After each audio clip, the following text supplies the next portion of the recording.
الحمد لله نحمده ونستعينه ونستغفره ونعوذ بالله من شرور أنفسنا ومن سيئات أعمالنا من يهده الله فلا مضل له ومن يضلله فلا هادي له ونشهد أن لا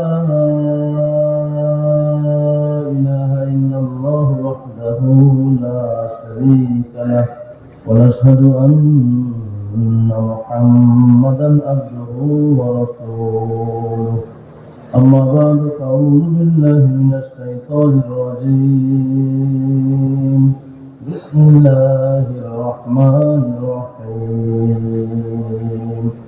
إن الذين قالوا ربنا الله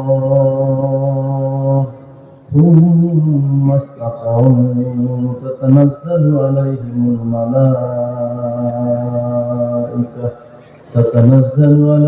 الملائكة ألا تخافوا ولا تحزنوا وابشروا بالجنة التي كنتم توعدون نحن أولياؤكم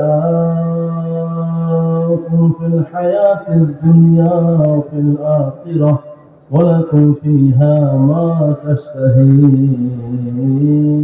أنفسكم ولكم فيها ما تدعون نزلا من غفور رحيم ومن أحسن قولا ممن دعا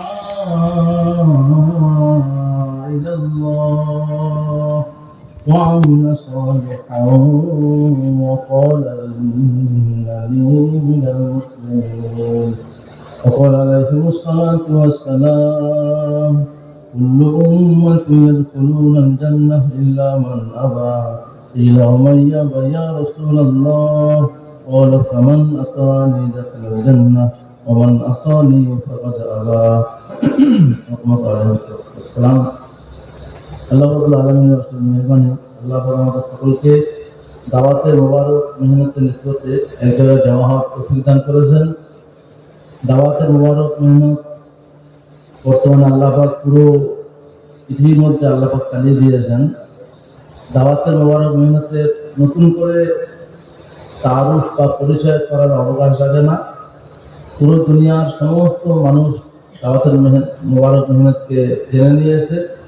শুধু মুসলিম সম্প্রদায় নয়, বর্তমানে পুরো দুনিয়ার নন মুসলিম তবকা তারাও এই মেহনত কি চায়, এই মেহনতের মকসদ কি, এই মেহনতের মনসা কি, এই মেহনতের লক্ষ্যবস্তু কি, তারাও অনেকটা জেনে ফেলেছে।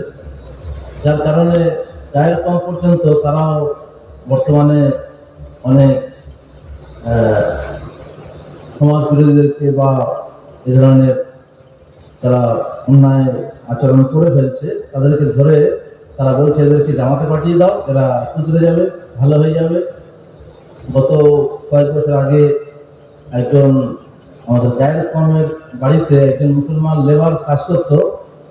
বহুদিন সে বাড়িতে কাজ করেছে। কোনো একদিন লোভের বশবর্তী হয়ে এই বাড়ির ক্যাশ থেকে কিছু টাকা পয়সা বেচারা নিয়ে ফেলে। ওই ব্যক্তি তিনি ধরেছেন, ধরার পরে সেই গায়ের কম ভাইটি মুসলিম ভাইটাকে নিয়ে সোজা মগরাহাট স্কুলমার মার্কেজে নিয়ে এসে বলতেন, তখন আমরা এই এসে হায়াতে পুরাতন মসজিদ ছিল, যে মসজিদে আপনারা যেতে গেছেন পূর্ব দিকে একটা প্রথমে প্রবেশ করার সময় ছোট একটা কামরা ছিল, তার মধ্যে 4-5টা চেয়ার লাগা থাকতো, একটা তক্তপোষ ছিল, তক্তপোষে মাদুর ফেলা থাকতো। আমরা ওই কামরা বসেছিলাম। তো উনি ওই কামরাতে আমরা সামনে এসে বসে, আমি কি একটু কামরা প্রবেশ করতে পারি? উনি চক্রবর্তী ব্রাহ্মণ। তো আমরা বললাম হ্যাঁ আসুন। উনি প্রবেশ করার পরে বলছে যে আপনারা কিছু মনে করবেন না, এনাকে আমি এনেছি, আপনারা এনাকে কিসব চিল্লা বলেন, আপনারা জামাতে পাঠিয়ে দেন, খরচ আমি দেবো, আমি টাকা নিয়ে এসেছি। বললাম আপনার পরিচয় কি? বলছে পরিচয় জানার দরকার নেই, আমি এসেছি, পয়সাটা নিয়ে না নাকি জামাতে পাঠিয়ে দেয়। মনে এসে বলছে না, পরিচয় না হলে তো আমরা তো ওইভাবে নিই না, আপনার পরিচয় দিতে হবে, কোন হালকা থেকে এসছেন, কোন হালকায় বাড়ি আপনার। সে হালকা কি বলছে, এবার হালকা আবার কি বলছে, হালকা মানে আপনি কোন এলাকায় বাড়ি আপনার? তো বলছে ঠিকানাটা আমি বলতে পারি। ঠিকানাটা বললো, বলার পরে বলছে আপনার নাম কি? তো বলছে আমার নাম এই অমুক চক্রবর্তী। নাম গোপন করেন, নিজের আসল নামটা বলেছেন। মহাশয় বলছেন আপনি কেন এনাকে নিয়ে এসছেন? বলছেন যে অনেক লম্বা ঘটনা, আমি সেটা বলে এনাকে আপনাদের সামনে অপমান করতে চাই না, যদি শুনতে চান তো এনাকে একটুখানি বাইরে যেতে বল। এতটা ভদ্র মানুষ, এতটা ভালো মানুষ যে ওই লোকের সামনে উনি ঘটনাটা বলতে চাচ্ছেন না, ও লজ্জা পাবে। ওনাকে একটু সাইড করা হলো, অন্য কামরা ওনাকে বসতে বলা হলো। তখন ওই চক্রবর্তী সাহেব বলছেন আমার বাড়িতে দীর্ঘ অনেক বছর উনি থাকতেন কাজকাম করার জন্য, দোকানপাট ছিল, ছোটবেলা থেকেই ছিল, সেই হিসাবে আর মানে ওনাকে বাদ দেয়নি, মুসলিম হলেও থাকুক আমার বাড়িতে। কিন্তু ইনি পুজোকে সদ্ব্যবহার করে ফেলেছে। কিছু পয়সা, বলছে না যে চুরি করেছে, বলছে কিছু পয়সা ছিল ড্রয়ারে, বেচারা নিয়ে ফেলেছে। আমার ওয়াইফ, আমার স্ত্রী দেখে ফেলেছে, আমি হাতে নাতে কি ধরেছি। তো এখন আমি ঠিক করেছি যে এই লোকটাকে সংশোধন করতে গেলে থানায় দিলে হবে না। আমার বাড়ির অনেক আত্মীয় তারা বলেছে যে মগরাহাট থানায় গিয়ে দিয়ে এসো। আমি ঠিক করলাম থানায় নিয়ে গেলে আরো বড় চোর ডাকাত হয়, আরো বড় ধরনের খারাপই আসে। আমি তখন নিজে ঠিক করলাম যদি একে আমি আপনাদের মার্কেটে তুলে দিই, আর যদি জামাতে যায়, আশা করি এই চিল্লার 3 চিল্লার জামাতে গেলে আল্লাহ একে, ঈশ্বর একে ভালো করে দেবে, শুধরে দেবে, সংশোধন করে দেবে। একজন নন মুসলিম, অমুসলিম, তার দিলে তো একই এসে গিয়েছে, এই জামাতে গেলে লোকটা ভালো হয়ে যায়, থানায় গেলে বরঞ্চ খারাপ হয়, জেলে দিলে বরঞ্চ খারাপ হয়। এই মেহনতের পরিচয় পুরো পৃথিবীর মধ্যে আল্লাহ এমন ভাবে পেশ করে দিয়েছেন, নতুন করে আর কিছু বলার নাই। তারা দুনিয়ার লোক জানতে পেরেছে মেহনতটা কি চা হচ্ছে, মেহনতের মাধ্যমে কি হচ্ছে বর্তমান। এখন শুধু আমাদের এই মেহনতটাকে নিজেদের জিন্দগির মকসদ বানিয়ে নিয়ে চলতে হবে। তার জন্য পুরো দুনিয়ার মধ্যে এত প্রোগ্রাম চলছে, এত জোর, এত ইস্তেমা, যা কিছু আমরা করছি, এসব এরই জন্য প্রত্যেকটা মোমেন মুসলমান এই মেহনতটাকে নিজের জিন্দগির মকসদ বানিয়ে নিয়ে চলে। অনেকে আমরা করছি কিন্তু জিন্দগির মকসদ বানাতে পারি। আমরা করছি, অন্যান্যরা করছে, আমরাও করছি, এরকম যেন না করি। আমাদের জিন্দগির একটা বড় মকসদ হচ্ছে যে আমাকে আল্লাহ পাক দুনিয়াতে পাঠিয়েছেন এই মেহনত করার জন্যই, এইটা ভেবে করতে হবে। একটা হচ্ছে যে আমি করি, আমি এই মেহনতের সঙ্গে করি, গাছ মেহনতকে আমি সাপোর্ট করি, এটা একটা জায়গা।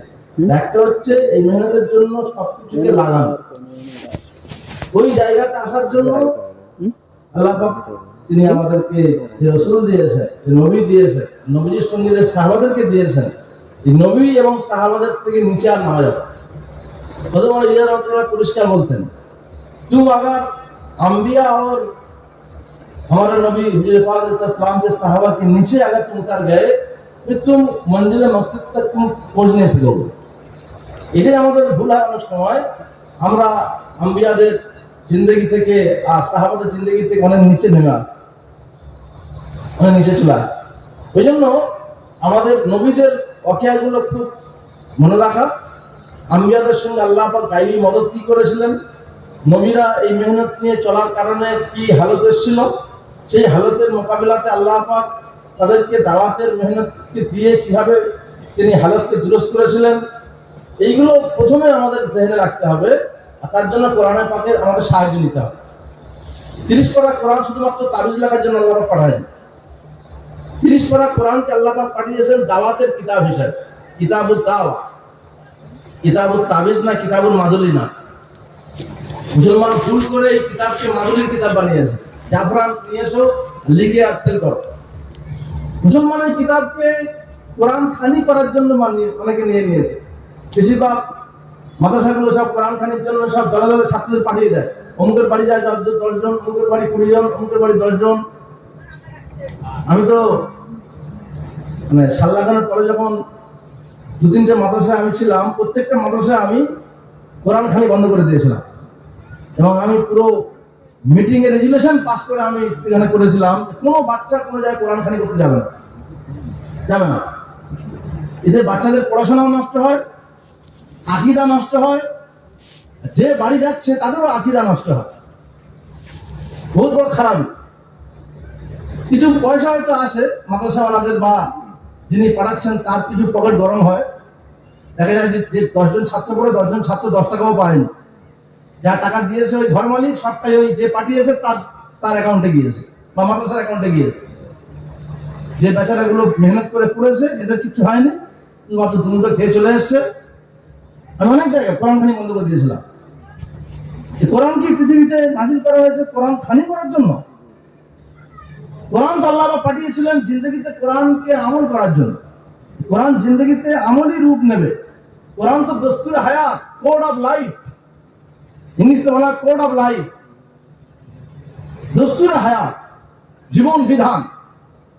প্রত্যেকটা মুসলমানের জন্য কোরআনের প্রত্যেকটা হরফ যদি জিন্দা হয়ে যায়, প্রত্যেকটা আয়াত জিন্দা হয়ে যায়, প্রত্যেকটা কোরআনের বাণী তার জিন্দগি চলে আসে, তার জন্য আল্লাহ কোরআনকে নাজিল করেছিলেন। সাহাবারা বলতেন তাআল্লামনাল ঈমান সুম্মা তাআল্লামনাল কোরআন।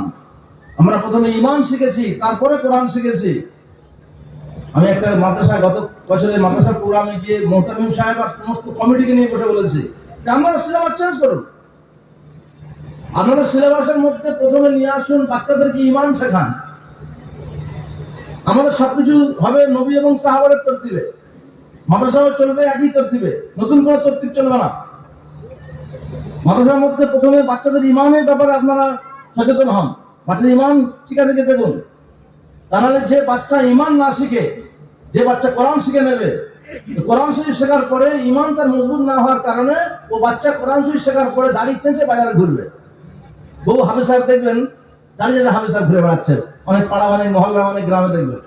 আমাদের এলাকায় আছে পুরো মালকাটা মেরে ফুটবল খেলছে বিকেলবেলা। আমি গত কয়েকদিন আগে ঈদের কয়েকদিন আগে আমি ধরলাম, আমি বললাম বাবা তুমি একটা হাফেজ সাহেব মানুষ, পাড়ায় তোমাকে অনেকে হাফেজ সাহেব বলে ডাকে, তুমি তো 5 ওয়াক্ত নামাজেও তুমি মসজিদে যাও না, তুমি জুমা মসজিদে যাও, আবার তুমি এই মালকাসা পরে হাঁটুর উপরে কাপড় তুমি এরকম ভাবে করে, আর তুমি যে বলখালেদের সঙ্গে আর তুমি গাড়িটা পুরো গড়ের মাঠ সুন্দরবন এই আপনার পাকা রাস্তা তাক করছে এরকম অবস্থা রেখে দিয়েছো, তুমি একটা হাফেজ সাহেব, তোমার খারাপ লাগে না? যখন বলি মাথার নিচে করে থাকি, ওইটুকু শুনে আবার জেগে সেই। ওই জন্য যদি ঈমান স্বীকার করে কোরআন শেখে, পুরো কোরআন তার জিন্দগিতে আমলে আসবে। আর যদি প্রথমে কোরআন শরীফ শিখে না, ঈমান যদি না শেখে, এর জিন্দগিতে কিন্তু কোরআন কিছুটা থাকবে কিন্তু আমল থাকবে। সাহাবারা ওই জন্য বলতেন যে আমরা প্রথমে ঈমান শিখেছি, আমানতু বিল্লাহি ওয়া মালাইকাতিহি ওয়া কুতুবিহি ওয়া রুসুলিহি ওয়াল ইয়াউমিল আখির ওয়াল কদরি খায়রিহি ওয়া শাররিহি মিনাল্লাহি তাআলা ওয়াল বাসি বাদাল মাউত। এই সমস্ত চ্যাপ্টারের উপরে ঈমান আনতে হবে, ঈমানকে শিখতে হবে, ঈমানকে জানতে হবে, ঈমানকে মেহনত করে জিন্দগিতে নিয়ে আসতে হবে। ঈমান শুধু পড়ার নাম নয়, একে চন্দ্র দুয়ে পক্ষ তিনে নেত্র পড়ে নিলাম, ব্যাস ইয়াদ করে নিলাম, রটে নিলাম 1 থেকে 10 পর্যন্ত না ধারাপাতের মতো, ব্যাস ঈমান হয়ে এসে না না না। ঈমান তো মেহনত করে জিন্দগিতে কলিজার মধ্যে নিয়ে আসার একটা নিবিড় মেহনত আছে। আল্লাহ পাক কোরআন পাকের মধ্যে জানিয়ে দিয়েছেন ক্বালাতিল আরাবু আমান্না। নবীজি আপনার কাছে কিছু গ্রামীণ লোক এসে, কিছু দেহাতি লোক এসে, কিছু ভিলেজার্স এসে, তারা আপনার কাছে এসে দাবিদার হয়েছে আমরা ঈমান নিয়ে এসেছি। আমি আল্লাহ আপনাকে শোনাচ্ছি যে ওরা কেউ ঈমান নিয়ে আসেনি। কুল্লাম তুমিনু, আমি বলছি হারগিজ কেউ ঈমান নিয়ে আসেনি। ওয়ালাকিন কুলু আসলামনা, বরং তারা এতটুকু বলতে পারে যে আমরা ইসলাম নিয়ে এসেছি। এইখানটা মুসলমান আজকে আমরা ধোকার মধ্যে পড়ে গিয়েছে যে কলমা পড়ে ঈমানে দাখিল হওয়া যায় না, কলমা পড়ে ইসলামে দাখিল হওয়া যায়, কলমা পড়ে ইসলামে দাখিল হওয়া যায়। ইসলাম আর ঈমান ফার ডিফারেন্স, বড় পার্থক্য ঈমান আর ইসলামের মধ্যে। আমরা ভেবে নিয়েছি কলমা পড়ে মানে ঈমানে দাখিল হয়ে গেছে, কলমা পড়ার পরে ইসলামে দাখিল হয়েছে। এই ইসলাম থেকে ঈমানে আসতে গেলে তার নিবিড় মেহনত আছে। একজন বাচ্চা ফর্ম ফিল আপ করে স্কুলের বিল কেটে বাচ্চাটা সেই স্কুলে দাখিলা নিয়েছে, অ্যাডমিশন নিয়েছে, তার মানে এই নয় যে বাচ্চাটা স্কুল পাস করে গিয়েছে। যদি কোনো ছাত্র কোনো স্কুলেতে ভর্তি হওয়ার পর সে বলে আমি মাধ্যমিক পাস, আমি মাধ্যমিক পাস, কেন? স্কুলটা মাধ্যমিক স্কুল, মাধ্যমিক স্কুলে ভর্তি হয়েছে মাধ্যমিক পাস। লোকে তাকে বলবে তুমি নির্বোধিতা পরিচয় দিচ্ছ, তুমি বেকুবি করছো, তুমি সবেমাত্র তুমি ফর্ম ফিল আপ করে সবেমাত্র বিল কেটে পয়সা ভরে সবেমাত্র তুমি ভর্তি হয়েছে, অ্যাডমিশন নিয়েছো। অ্যাডমিশন নেওয়ার পরে একটা নিবিড় মেহনত আছে, তোমাকে প্রত্যেক ক্লাসে তোমাকে উঠতে হবে, প্রমোশন হতে হবে, তোমাকে 5 থেকে 6, 6 থেকে 7, 7 থেকে 8, 8 থেকে 9, 9 থেকে 10, ফের 10 এর টেস্ট পরীক্ষা তোমাকে পাস হতে হবে, ফের বোর্ডের পরীক্ষা বসতে হবে। West Bengal board of secondary education, Paschimbanga মধ্য শিক্ষা পরিষদের তার বোর্ডের পরীক্ষা অ্যাটেন্ড করতে হবে। প্রত্যেকটা পরীক্ষা তোমাকে দিতে হবে, দেওয়ার পরে কয়েক মাস পর রেজাল্ট আউট হবে। এই মাধ্যমিক পরীক্ষা বাচ্চারা দিয়েছে, এখন যে সময় চলছে রেজাল্ট আউটের আগের সময়, বেশ কিছুদিন পরে রেজাল্ট আউট হবে, তখন তাকে বলা হবে ছেলেটি মাধ্যমিক পাস। মাধ্যমিক পরীক্ষা না দিয়ে, পড়াশোনা না করে, শুধুমাত্র স্কুলে অ্যাডমিশন নিয়ে আমি বলে বেড়াও মাধ্যমিক পাস গো, মাধ্যমিক পাস গো, লোক জুতোর বাড়ি মার। ওই রকম ভাবে শুধুমাত্র কলমা পড়ে আমি ইমান পাস গো, আমি ইমান পাস গো, আমি ইমান পাস গো, কিয়ামতে জুতোর বাড়ি মারা হবে।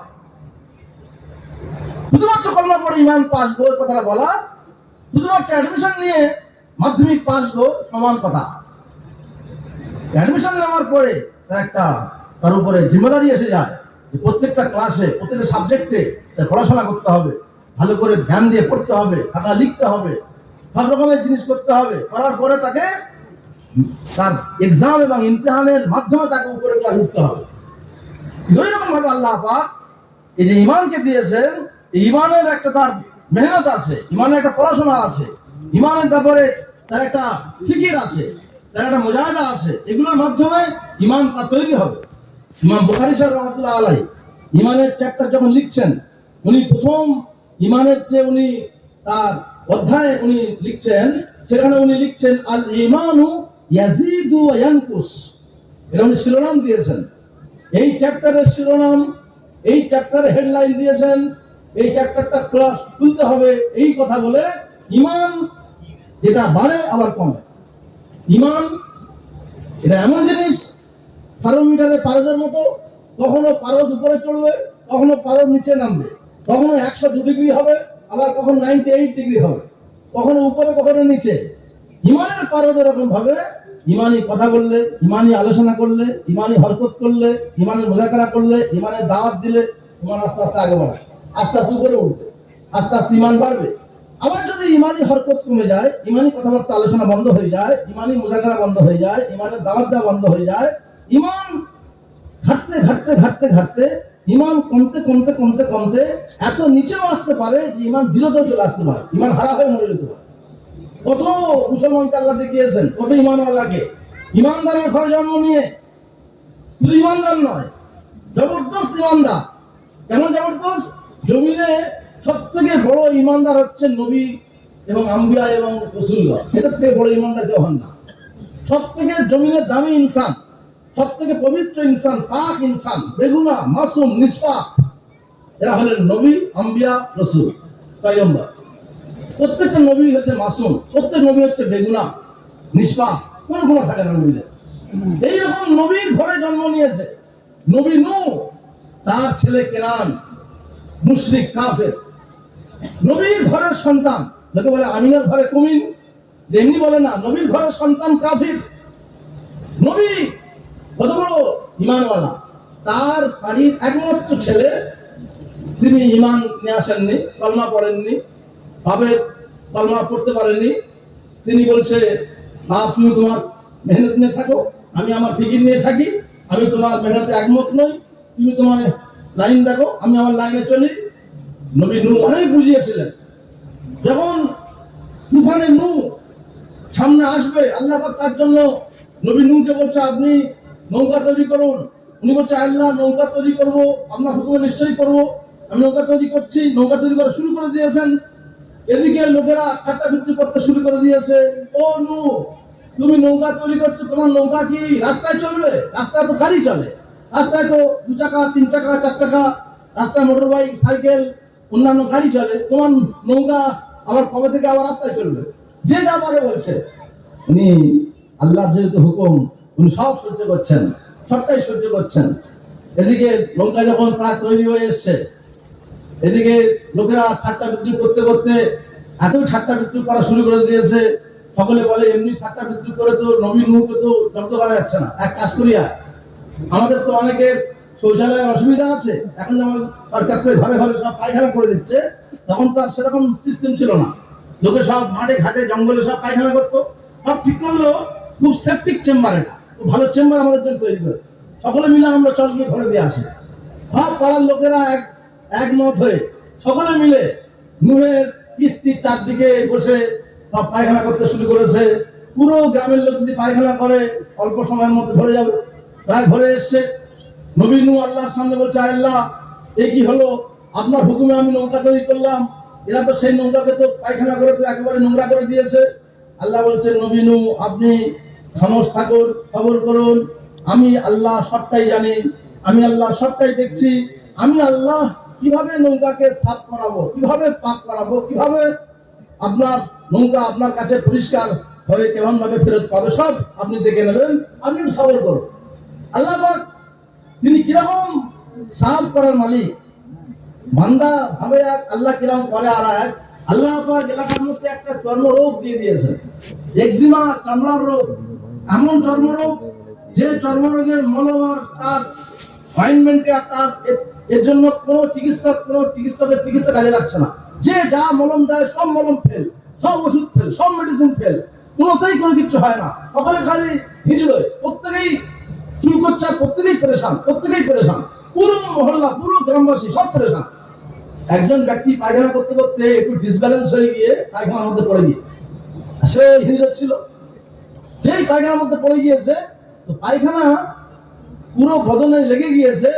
যেখানে যেখানে চামড়ার পায়খানা লেগেছিল, ও পায়খানা থেকে ওঠার পরে যখন পানি দিয়ে ভালো করে ধুয়ে নিচ্ছে, দেখতে পাচ্ছে যেখানে যেখানে পায়খানা লেগেছিল সেখানে পুরো একেবারে সুন্দরভাবে স্কিন সুন্দর, একেবারে মসৃণ হয়ে গিয়েছে, একেবারে সুস্থ হয়ে গিয়েছে। ইনি তখন মহল্লা গ্রামে এসে এলান করছে, ভাই তোরা একদিন যা চিকিৎসা করেছিস সব চিকিৎসা ফেল।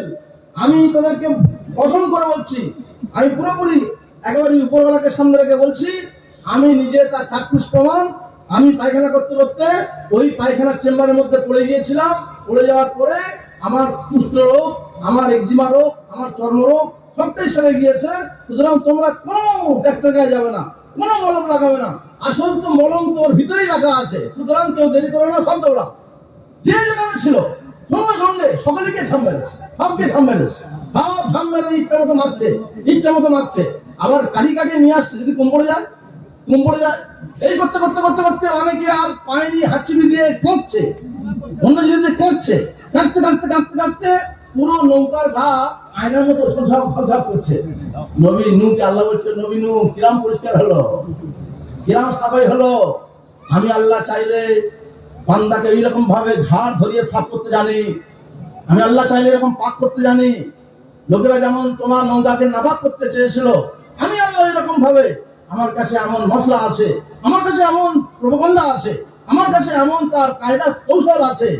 ও মাকারু ওয়া মাকার আল্লাহ, আল্লাহু খায়রুল মাকিরিন।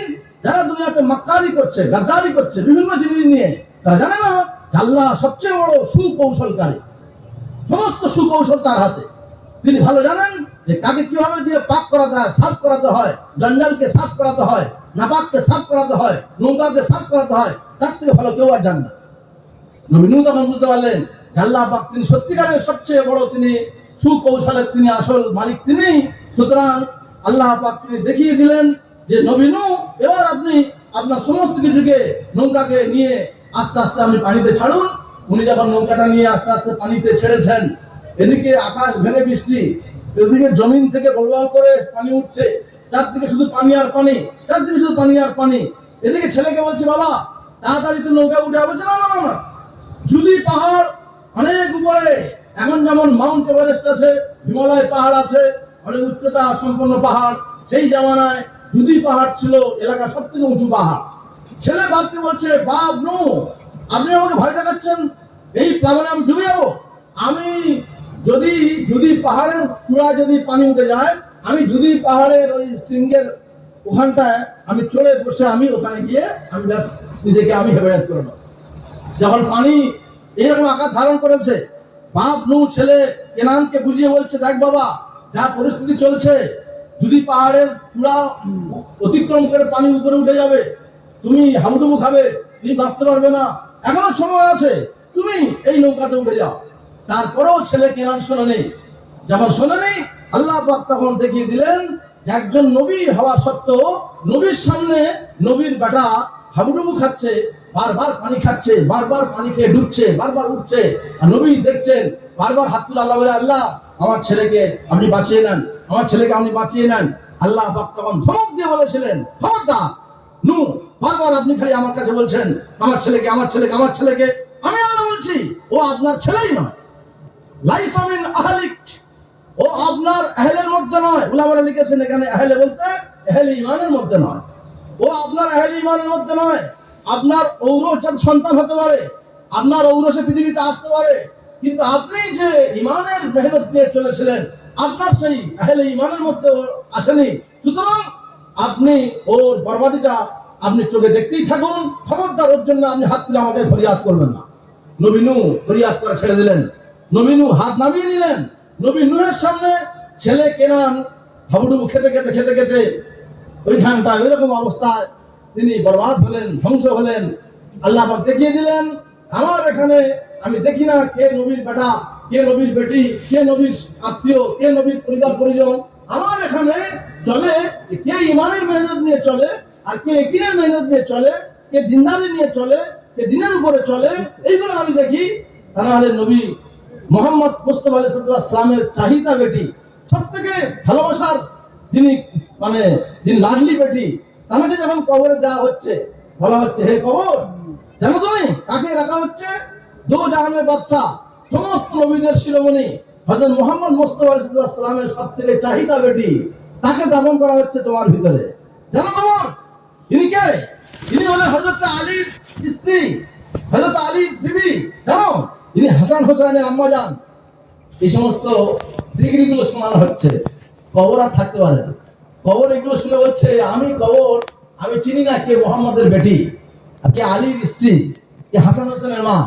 আমি কবর, যদি আমার এখানে ফাতেমা যদি ভালো আমল নিয়ে আসে, আমি অন্যান্য লোকদের সঙ্গে যে ব্যবহার করেছি ফাতেমার সঙ্গে সেম ব্যবহার হবে। যদি ফাতেমার কাছে নেক আমল না থাকে, ঈমান ইয়াকিন না থাকে, ভালো আমল না থাকে, অন্যান্য বদকাতার জন্য যেমন আমি দুর্ব্যবহার করেছি ফাতেমার সঙ্গে তেমনই হবে। কবর জবাব দিয়ে দিয়েছিল, যেখানে কোনো স্বজন পোষণ হয় না, নবীর বেটি বলে এক্সট্রা নাম্বার দিয়ে দেওয়া হবে, নবীর বেটি বলে কবরটাকে চওড়া করে দেওয়া হবে, নবীর বেটি বলে তাকে একটু এক্সট্রা মোটা গদি, একটা ভালো তাকে একটা গোদরেজ কোম্পানির একটা চওড়া একটা বিছিয়ে দেওয়া হবে না। কবর বলে দিচ্ছে, খবরদার, আমি কবর চিনি না কে নবীর বেটি, কে আলীর স্ত্রী, কে হাসান হোসেনের মা। আমি কবর, আমি তো আনেওয়ালা বান্দার বান্দির আমি ঈমানের আমল দেখি। সুতরাং প্রত্যেকে ভাবতে হবে যে আমি লোকটি, আমার বংশ পরিচয়, আমার এই পরিচয়, আমার ওই পরিচয়, এসব কিছু খোদার কাছে কোনো দাম রাখে না। আসল আল্লাহর কাছে দাম রাখে যে তোমার ঈমানের পরিচয়, তোমার ইয়াকিনের পরিচয়, তোমার আমলের পরিচয়। তার জন্য পুরো দুনিয়াতে মেহনত দ্বারা চাওয়া হচ্ছে প্রথমে সকলে ঈমানকে বানিয়ে। তো গ্রামের লোকেরা এসে আল্লাহ রাসূলের কাছে বলছে, আমরা ঈমান নিয়ে এসেছি। ক্বালাতিল আরাবু আমান্না কুল লাম তুমিনু ওয়ালাকিন কুলু আসলামনা। নবী মুহাম্মদ, আপনি ওদেরকে বলে দেন, আমি আল্লাহ বলছি, ওরা কেউ ঈমান নিয়ে আসেনি, ওরা ঈমানের বুলিয়া ওড়াচ্ছে, ওরা স্লোগান দিচ্ছে, ওরা হাওয়ায় খুশি মেরে বলছে আমরা ঈমান নিয়ে এসেছি। এখন যেমন অনেকে আমরা হাওয়ায় খুশি মেরে বলছি আমরা এই, কিন্তু আসলে যদি মেশিনে দেওয়া যায়, আমরা কি যেমন এক্সরে করলে যেমন ধরা পড়ে যায় কোথায় কফ জমে আছে, কোথায় কি হয়ে আছে, এক্সরে প্লেট যখন ডাক্তারবাবু দেখেন তখন 1 মিনিটের মধ্যে ধরে নেন, প্রেসক্রিপশন লেখা শুরু করে দেন যে আপনি বলছেন আপনি ভালো আছেন, আপনার এক্সরে প্লেট বলছে আপনি ভালো নেই, আপনার বহু জায়গায় অসুবিধা আছে। আপনার আল্ট্রাসোনোগ্রাফির প্লেট বলছে আপনি ভালো নেই, আপনার ইসিজির কাগজ বলছে আপনি ভালো নেই। আপনার ইকোর কাগজ বলছে আপনি ভালো নেই, আপনার এমআরআই বলছে আপনি ভালো নেই, আপনার সিটি স্ক্যান বলছে আপনি ভালো নেই। তবলিগ এই এমআরআই আর সিটি স্ক্যানের নাম। আপনি ঘর থেকে মনে মনে করেন খুব ভালো আছেন, জামাতে গেলে আপনার এমআরআই শুরু হয়ে যাবে, সিটি স্ক্যান শুরু হয়ে যাবে, আপনার এক্সরে শুরু হয়ে যাবে, আপনার সূরা ফাতিহা কতগুলো ভুল আছে, আপনার সূরা ফাতিহা কতগুলো তার মানে গাড়ি যেমন তাপ্পি মারতে হবে, কতগুলো জায়গায় ছেঁড়া আছে, ফুটো আছে, সব বার হবে। যেমন এমআরআই করলে সবকিছু ধরা পড়ে যায়। আমি মনে মনে করছেন আমি 20 বছর ধরে নামাজ পড়ছি, খুব ভালো সূরা ফাতিহা পড়তে পারি। গত কয়েক বছর আগে একজন লোক হাজি যাবো বলে মগরাহাট থেকে হজের ফর্ম ফিল আপ করেছেন। আর আমাকে হাজি বশির সাহেব বলছে আপনাকে হজের ট্রেনিং এ কিছু কথা বলতে হবে। আমি হজের ট্রেনিং আমি সব জানি না, আমার ট্রেনিং প্রথম ঈমান আর প্রথম নামাজ নিয়ে হবে। কেননা শরীয়ত বলে দিয়েছে ইসলামের ইমারত 5টা পিলার দাঁড়িয়ে আছে। প্রথম নম্বর পিলার হচ্ছে ঈমান, তারপরে নামাজ, তারপরে রোজা, তারপরে যাকাত, তারপরে হজ। আপনারা 5 নম্বরটা নিয়ে টানাটানি করেন, আমরা প্রথম 4টা আলোচনা করবো, শেষে গিয়ে হজটা নিয়ে যেটুকু হবে। এবার আমাকে বলেছে, আমি গিয়ে দেখছি প্রায় 100 কয়েকজন মানে জেন্টস আর লেডিস মিলিয়ে, মস্তুরাত আর পুরুষ মিলিয়ে, মস্তুরাতদের পর্দার আড়ালে বসিয়ে রেখেছে আর পুরুষদেরকে ডাইরেক্ট সরাসরি কথা হচ্ছে। আমি বললাম ভাই আপনারা কিছু মনে করবেন না, যারা আপনার হজ করার জন্য নিয়ত করে টাকা ভরেছেন, হজে যাবেন, মোবারকবাদ, নিশ্চয়ই হজে যাবেন, খুব ভালো কথা। কিন্তু প্রথমে আপনারা বলুন হজটা ইসলামের কত নম্বর পিলার বলুন। অনেকে তো জানেই না, সব মনে মনে করে এটা আসল পিলার। কেউ বলছে 1 নম্বরে, কেউ বলছে 2 নম্বরে, কেউ বলছে 3 নম্বরে। কয়েকজন যারা জামাতে জানাওয়ালা যারা হাদিস তারা বলছে হুজুর এটা 5 নম্বরে, এটা 5 নম্বরে, 5টা পিলারের শেষ নম্বর। ঠিক আছে, তাহলে কয়েকজন বললেন 5 নম্বর, বাকিগুলো যারা আপনারা 2, 3, 4 বললেন বা 1 বললেন, আপনারা তার মানে কখনো হাদিসটা আপনারা পড়েন, সব চুপচাপ স্বীকার করছে আমরা পড়ি না। আমি তখন বললাম যে শুনে নেন, হজ তো আপনার উপরে তখনই ফরজ হবে যখন আপনি পাক্কা ইমানদার হবেন। যার ইমান নেই তার আবার হজ কিসের? তার হজই নেই। যার নামাজই নেই তার আবার হজ কিসের? যার রোজা নেই সে আবার হাজি কিসের? যে যাকাত দেয় না তার আবার হজ ফরজ কিসের? প্রথমে তোমাকে ইমান বানাতে হবে, তারপর তোমাকে নামাজই বলতে হবে, তারপর তোমাকে বছরে 1 মাস রোজা রাখতে হবে, তারপর তোমাকে বছরে 2.5% যাকাত বের করতে হবে, তারপরে তোমাকে হজ যাত্রা করতে হবে। আজকে এই 4টে নিয়ে আমি আলোচনা করব, আর পরবর্তী বৈঠকে হজটা নিয়ে আলোচনা হবে। সব দেখে না কে দাড়ি চুল করছে, কে কান চুল করছে, তার মানে ওরা তো এসছে তো হজের ট্রেনিং নেওয়ার জন্য, ওই এই 4টে জন আসেন তো, ওই জন্য আমাদের অসুবিধা হচ্ছে। আমি হাজি বশির সাহেবকে বললাম আপনি এদেরকে বলে দেন যারা হজ শোনার জন্য এসছে আগেরগুলো ঠিক করার জন্য এসছে। উনি অনুরোধ করে বললেন যে মামা সাহেব ঠিকই বলছেন, আগে আপনাদের কলমাটা একটুখানি ঢালাই মেলাই হোক, ইমানটা আগে ভালো করে সুন্দর করে করে না হোক, নামাজটাকে করে না হোক, রোজাটা হোক, যাকাতটা হোক, হয়তো তো আমি আসি, আমি তো আপনাদের ফর্ম ফিল আপ করেছি, আমি তো আপনাদের সবকিছু বৈঠক করাবো, এগুলো হোক না। আমি বললাম যে আপনারা কিছু মনে করবেন না, আজকের আমি যেমন হাঁড়ির ভাত, একটা ভাত তুললে, একটা ভাত টিপলে পুরো হাঁড়ির খবর পাওয়া যায়। মেয়েরা সব ভাত ফেলে আর হাত দিয়ে ছাড়ে না, একটা ভাত টিপবে, ওইটা টিপলে বুঝতে পারবে পুরো হাঁড়ি ভাতের অবস্থা কি। আমি ওরকম ভাবে এক একটা লোককে আমি একটুখানি টিপে দেখবো কার কিরকম ভাবে কলমার অবস্থা। আমি বললাম ভাই আপনি জানান তো, দাঁড়িয়েছে একজন, আপনি কলমাটা বলুন। কলমাটা বলেছে, কলমার মানে বলুন, মানে বলতে পারছে না। কলমার উদ্দেশ্য বলুন, উদ্দেশ্য বলতে পারছে না। কলমা কি চায় আমাদের কাছে, বুঝতে পারছে না। কলমাটা আরেকবার সহি করে বলুন, সহি করে বলতে পারছে না। মুসলমান কলেমা তৈয়বা ঠিক মতো পড়তে পারে, মুসলমানের কলেমাই সহি নেই না। মুসলমান সকাল হলে খবরের কাগজ বড় নিয়ে বসে কর্ণওয়ালা, খবরের কাগজ যারা পড়ে তারা মনে মনে করে আমরা বিরাট বড় অ্যানিস্টেড লোক। যে কাগজটা পড়ে নেওয়ার পরে ডাস্টবিনে ফেলে দেওয়া হয়, যে কাগজটা যারা নিয়ে আসে তারাও সকালবেলা দিয়ে যাওয়ার সময় মেন গেটের বাইরে থেকে ছুঁড়ে ভিতরে ফেলে দেয়, যার মর্যাদা এই কাগজটা পড়ার জন্য মুসলমান এত লালায়িত। আমাদের কলেজে একজন ওই সকালবেলা করে দুধের প্যাকেট বিক্রি করে, তার সঙ্গে খবরের কাগজ আছে, দুধের প্যাকেটটা ওইরকম খুলে আস্তে করে ফেলে দেয়, আর খবরের কাগজটা জোরে ফেলে দেয়। দুধের কাগজটা জোরে ফেললে যদি ফেটে যায় সেই ভয়ে তা আস্তে করে ফেলে, আর খবরের কাগজ তো ওই জন্য জোরে ফেলে। আমি একদিন বলি, হ্যাঁ তুমি খবরের কাগজটা খুলে ফেলে কেন, একটু সম্মান দিতে পারো না?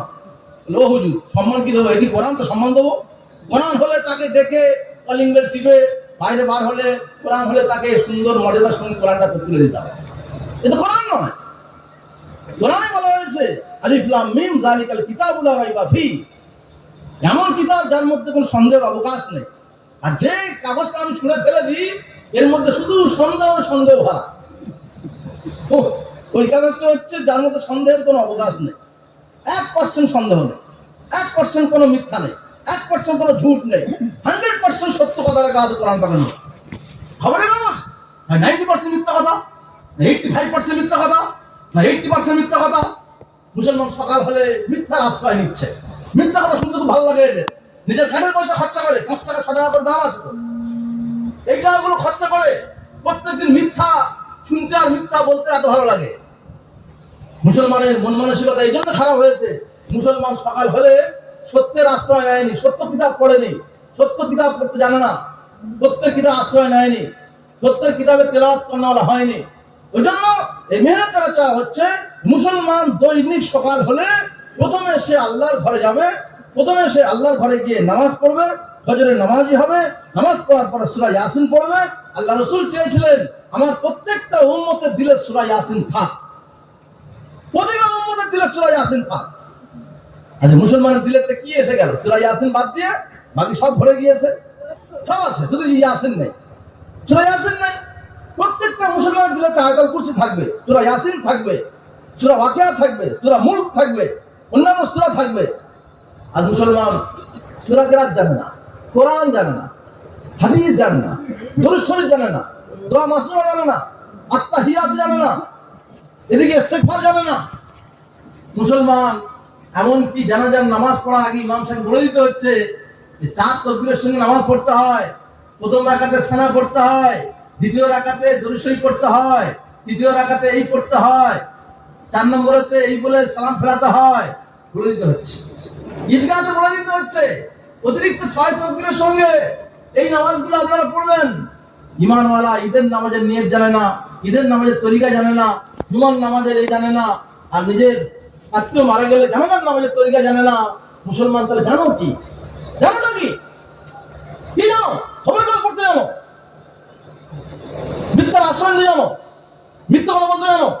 মিথ্যা খবর শুনতে জানো? এই মেহনত করা চাওয়া হচ্ছে মুসলমান দৈনিক তুমি ইমানি আলোচনা শুনবে, ইমানি আলোচনা করবে, ইমানের কথা বলবে। কোরআন শুরু হচ্ছে ইমানি কথাবার্তা দিয়ে, কোরআন শুরু হচ্ছে ইমানি কথাবার্তা আলোচনা দিয়ে। সূরা বাকারা শুরু হচ্ছে, কোরআন শরীফ খুলছি আমরা, আলিফ লাম মিম যালিকাল কিতাবুল লা রাইবা ফি হুদাল লিল মুত্তাকিন আল্লাযীনা ইউমিনুনা বিল গায়ব। কোরআন শুরু হচ্ছে গায়েবের উপরে ঈমানের আলোচনা দিয়ে। যে সমস্ত মানুষেরা গায়েবের উপরে ঈমান নিয়ে এসেছে তারা কিভাবে তারা হেদায়েত পাবে, তারা মুত্তাকি হবে। হুদাল লিল মুত্তাকিন, হেদায়েত তো মুত্তাকিনদের জন্য। মুত্তাকিন কারা? মুত্তাকিন হচ্ছে ওরাই যারা গায়েবের উপর ঈমান রাখবে। আল্লাযীনা ইউমিনুনা বিল গায়ব, যারা গায়েবের উপর ঈমান রাখবে। ইকিমুনাস সালাত, যারা নামাজ কায়েম করবে। ওয়া মিম্মা রাযাকনাহুম ইনফিকুন, আল্লাহ দেওয়া যে অর্থ আল্লাহ আমাদেরকে দিয়েছেন, যে রুজি দিয়েছেন, যে রিজিক দিয়েছেন, অর্থ উপার্জন করে আল্লাহ আমাদের সালাহিয়াত দিয়েছেন, এর থেকে আল্লাহ রাস্তায় খরচ করানো আল্লাহ। কোরআন শরীফ শুরু হচ্ছে 3টে চ্যাপ্টার দিয়ে।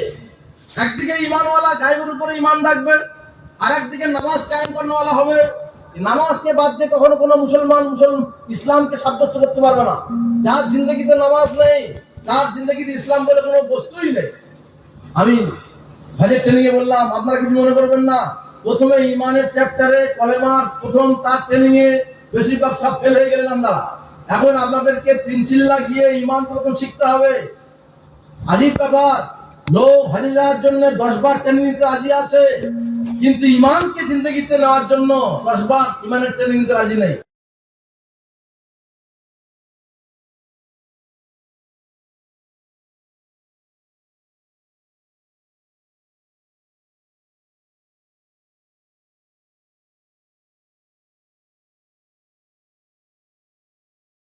দৌড়ে সেখানে চলে যাচ্ছে ট্রেনিং নেওয়ার জন্য, জিজ্ঞেস করছে পাড়ার লোক কোথায় যাচ্ছেন? বলছে আমাদের হজের ট্রেনিং আছে, হজের ট্রেনিং আছে, হজের ট্রেনিং আছে। হজ তো জিন্দগিতে মাত্র একবার ফরজ হয়। একবার ফরজের জন্য এত ট্রেনিং যে ইমানটা দৈনিক 24 ঘন্টার প্রত্যেক মুহূর্তে ফরজ, যে ইমান প্রত্যেক মুহূর্তে বাকি রাখতে হবে, সেই ইমানটার জন্য কোনো ট্রেনিং নেই, তার জন্য কোনো শেখাশেখির কোনো ব্যাপার নেই। ইমাম বুখারী সাহেব অনেক চিন্তা ভাবনা করে তবেই তিনি এই চ্যাপ্টারটা লিখেছিলেন। আমি বুখারী লিখে যাচ্ছি, ইমান এমন একটা জিনিস যে জিনিস হচ্ছে মেহনত করলে বাড়ে, মেহনত ছেড়ে দিলে কমে যায়। এ কথা আমি বুখারী আমার নয়, এটা আল্লাহ রাসূলের কথা। আল্লাহ রাসূল বলে গিয়েছেন, আল ঈমানু ইয়াজিদু ওয়া ইয়ানকুস, নবীর হাদিস, আল্লাহ রাসূলের কথা নকল করছেন ইমাম বুখারী সাহেব রাহমাতুল্লাহ। হাদিস আল্লাহ রাসূলের, নবীজি বলছেন ঈমানের ব্যাপারে খুব যত্নবান হও, ঈমানকে মানাও, ঈমানকে মানাও। আল্লাহ রাসূলের কাছে গ্রামের লোকেরা এসে দাবিদার হলো, আমরা ঈমান নিয়ে এসেছি। আল্লাহ পাক জিবরাইল মারফত নবীকে জানাচ্ছেন, নবীজি আমি আল্লাহ আপনাকে বলছি এরা কেউ ঈমান নিয়ে আসেনি। কার কথা ঠিক হবে? গ্রামের লোকেদের কথা না আল্লাহর কথা? আল্লাহর কথা। আল্লাহর কথা ঠিক হবে। আল্লাহ যেহেতু বলে দিচ্ছেন, আল্লাহ বলে দিচ্ছেন নবী মুহাম্মদ এরা কেউ ঈমান নিয়ে আসেনি, আমি আল্লাহ সার্টিফিকেট দিচ্ছি। নবী তার উপরে ভিত্তি করে এদেরকে বললেন তোমরা কি ঈমান নিয়ে আসোনি? আল্লাহ আমাকে শুনিয়ে দিয়েছেন। আল্লাহ কি শুনিয়েছেন? ওয়ালাকিন কুলু আসলামনা, বরং তোমরা কলমা পড়ে ইসলামে দাখিলা নিয়েছো, ইসলামে অ্যাডমিশন নিয়েছো, ইসলামে তোমরা ভর্তি হয়েছো। এখন তোমাদেরকে এই ইসলাম থেকে ঈমানে উঠতে গেলে তোমাদেরকে এই জিনিস করতে হবে, এই জিনিস আমল করতে হবে। কি করতে হবে? ইসলাম থেকে ঈমানে আসতে গেলে প্রথম হচ্ছে এই কলেমার দাওয়াত দিয়ে বেশি বেশি করে আল্লাহর বড়ত্ব, আল্লাহর কুদরত, আল্লাহর তাকত, আল্লাহ থেকে হওয়ার কথা বেশি বেশি করে বলতে হবে। আমাদের নবীকে আল্লাহ পাক গারে হিরাতে প্রথম ওহী আল্লাহ পাক যে নাজিল করলেন, প্রথম ওহী নাজিল করার পরে যখন নবীজি তিনি ক্লান্ত হয়ে তিনি সবেমাত্র বাড়িতে এসে একটু উনি আরাম করার জন্য শুয়েছেন, ঠিক সেই মুহূর্তে আবার আল্লাহ পাক জিবরাইলকে পাঠিয়ে বলছেন, যাও জিবরাইল, আমি নবী মুহাম্মদকে এই কলেমার দাওয়াত নিয়ে ঘুমানোর জন্য পাঠাইনি, যাও মুহাম্মদকে গিয়ে বলো ইয়া আইয়ুহাল মুদ্দাসসির কুম ফাআনজির রাব্বাকা ফাকাব্বির, যাও গিয়ে বলো হে কামলিওয়ালো, হে চাদর চালানোওয়ালো, আপনি উঠুন, আপনি উঠে লোকেদেরকে আপনি গিয়ে তাদেরকে ডরান, তাদেরকে ভয় দেখান, তাদেরকে আল্লাহর দিকে দাওয়াত দেন। আল্লাহ রাসূলকে একটু আরাম করার জন্য আল্লাহ মওকা দেয়নি, সবেমাত্র আরাম করার জন্য শুয়েছেন। জিবরাইল এসে বলছেন কুম ফাআনজির, আপনি উঠুন, উঠে লোকদেরকে জাহান্নামের আগুন থেকে ডরান, তাদেরকে ভয় দেখান। আল্লাহ পাক তিনি কোরআন পাকের মধ্যে নবীর হায়াতকে দেখাচ্ছেন, নবীর জিন্দেগিকে দেখাচ্ছেন, নবীজি ঈমানের জন্য কিরকম ভাবে মেহনত করেছিলেন, ঈমানী হরকতকে নবী কিভাবে সাহাবাদের মধ্যে দিয়েছিলেন। আজকে মুসলমান আমরা এই যে ঈমানী হরকতের ব্যাপারে পিছিয়ে পড়ার কারণে আজকে পুরো দুনিয়ার মধ্যে সবথেকে পিছিয়ে পড়া শ্রেণী হচ্ছে মুসলমান। সরকার আমাদের নাম দিয়েছে ওবিসি, আদার ব্যাকওয়ার্ড ক্লাস, অন্যান্য পিছিয়ে পড়া শ্রেণী হচ্ছে এরা। এরা কিসের পিছিয়ে পড়া শ্রেণী? এরা নামাজে পিছিয়ে, রোজায় পিছিয়ে, যাকাতে পিছিয়ে, তেলাওয়াতে পিছিয়ে, এরা দান ধ্যান সাদকাতে পিছিয়ে, আল্লাহ রাস্তা বের হওয়ার ব্যাপারে পিছিয়ে, কলমার মেহনতে পিছিয়ে, দাওয়াতের মেহনতে পিছিয়ে, সব লাইনে পিছতে পিছতে পিছতে পিছতে সরকার পর্যন্ত এদের পিঠে স্ট্যাম্প মেরে দিয়ে বললো তোমরা সত্যিকারের ব্যাকওয়ার্ড ক্লাসের লোক। তোমরা ওবিসি সার্টিফিকেট এরা গলায় মালার মতো ঘুরে একটা আইডেন্টিটি কার্ড হিসাবে এরা নিয়ে সকল বলছে আমরা ওবিসি রে, আমরা ওবিসি। জুতো মেরেছে, মাটিতে পুঁতে দিয়েছে, সে খবর মুসলমানের নেই। জুতো মেরেছে, জুতো ভিজিয়ে মেরেছে। কোন লজ্জায় তোমরা বলো যে আমরা ওবিসি? মুসলমান ছিল ও এফসি, আদার ফরওয়ার্ড ক্লাস, এরা আগিয়ে চলা শ্রেণী ছিল। সেই মুসলমান পিছুতে পিছুতে পিছুতে পিছুতে এতটা পিছিয়ে পড়েছে, সরকার পর্যন্ত এদেরকে টাইটেল দিয়ে দিল তোমরা ব্যাকওয়ার্ড ক্লাসের লোক, তোমরা পিছিয়ে পড়া শ্রেণী, তোমরা সব দিক থেকে পিছিয়ে, তোমরা সব দিক থেকে পিছিয়ে। সত্যি আমরা পিছিয়ে। মসজিদগুলো কি হাল করে দিয়েছি আমরা। রমজান মাসে একটু আগিয়ে গিয়েছিলাম এক ধাপ, যে ঈদ হয়ে গিয়েছে মুসলমান আবার পিছিয়ে এসছে, আবার পিছিয়ে এসছে। প্রায় মসজিদগুলো সব বিরাম করে দিয়েছি আমরা, প্রায় মসজিদ বিরাম। গতকালকে একটা মসজিদে আমরা নামাজ পড়লাম, মাত্র এক কাতার নামাজি। মসজিদের ইমাম সাহেবকে জিজ্ঞেস করলো, ইমাম সাহেব এই মসজিদে রমজান মাসে ক কাতার হতো? ইমাম সাহেব বলছে ফজরে 6 কাতার হতো, মাগরিবে 10 কাতার হতো, তারাবিতে 7 কাতার হতো, বর্তমানে 1 কাতার। যে মুসলমান তার নিজের ধর্মস্থানেতে গিয়ে আল্লাহর সঙ্গে গাদ্দারি করে, মাক্কারি করে, আল্লাহর সঙ্গে ধোঁকাবাজি করে, এই মুসলমান কত বড় চিটিংবাজ সাব্যস্ত হচ্ছে। আল্লাহ ঘরে গিয়ে পর্যন্ত আল্লাহ ঘরের সঙ্গে চিরবাজি করে ধোকা দিয়ে আসে যে আমরা 1 মাসের আল্লাহ, 1 মাসের মুসল্লি আল্লাহ, আমরা তোমাকে 1 মাসের পরে আর চিনি না। 1 মাস তোমাকে চিনতে পেরেছিলাম, তুমি আমাদের খোদা, তুমি আমাদের আল্লাহ, তারাবিতে তুমি আল্লাহ, সেহরিতে তুমি আল্লাহ, ইফতারিতে তুমি আল্লাহ। কিছুদিন পরে হয়তো মাইক নিয়ে ঘোষণা করতে হবে, যেমন কোনো বাড়ির সন্তান হারিয়ে গেলে ঘোষণা হয়, ঘোষণা হচ্ছে ভাই একটা জরুরি ঘোষণা। কি ঘোষণা হচ্ছে? অমুক ব্যক্তির সন্তান হারিয়ে গিয়েছে, যদি কোনো সহৃদয় ব্যক্তি তাকে খুঁজে পান, আপনার মেহরবানি করে এই ঠিকানায় তাকে পৌঁছে দেবেন, আপনাদেরকে এই উপহার দেওয়া হবে, পুরস্কার দেওয়া হবে। কিছুদিন পরে প্রত্যেকটা মহল্লায় টোটো নিয়ে, অটো নিয়ে, মাইক বেঁধে লাস্টে ঘোষণা করতে হবে, ভাই কিছুদিন পূর্ব রমজান মাসে কিছু মুসলমান লোক যারা এই পোশাক পরিহিত, এইরকম পোশাক পরে মসজিদে আসা যাওয়া করতো, মুখে মেসওয়াক থাকতো, পাঞ্জাবি থাকতো, টুপি থাকতো, ঈদ হয়ে যাওয়ার পরে তাদেরকে আর খুঁজে পাওয়া যাচ্ছে না, নিরুদ্দেশ হয়ে গিয়েছে। যদি কোনো সহায়তার ব্যক্তি খুঁজে এনে মসজিদে আপনারা দিতে পারেন, আপনাদেরকে এই পুরস্কার আল্লাহ পাক দেবেন। রাষ্ট্রে ঘোষণা করতে হবে, মুসলমান যে অবস্থায় চলে যাচ্ছে, এই সমস্ত ইডিয়েট গুলো, বেকুব গুলো, নির্বোধ গুলো কোথায় হারিয়ে গেল? খোদার সঙ্গে গাদ্দারি করতে এসেছিল, মাক্কারি করতে এসেছিল, আল্লাহর সঙ্গে ধোঁকা দিতে এসেছিল। ধোঁকাবাজ এরা, বহুত বড় ধোঁকাবাজ, যারা খোদার সঙ্গে 1 মাসের জন্য আলাপ করতে এসেছিল। 1 মাসের মুসলমান আমরা, 11 মাসের মুসলমান নই আমরা, 12 মাসের মুসলমান নই আমরা, আমরা 1 মাসের মুসলমান। আমরা সেহরি জানি, আমরা ইফতারি জানি, আমরা খেতে জানি, আমরা খাওয়ার মুসলমান। যেহেতু সেহরি নাই, ইফতারি নাই, আমাদের মসজিদে আর ঠাইও নেই। খানাওয়ালা মুসলমান সেহরিতে গপ করে খেয়েছে, ইফতারিতে গপ করে খেয়েছে, সেহরি আর ইফতারিতে বন্ধ, ওই জন্য মসজিদে আসা বন্ধ। তার খানাওয়ালা মুসলমান সাব্যস্ত হলো।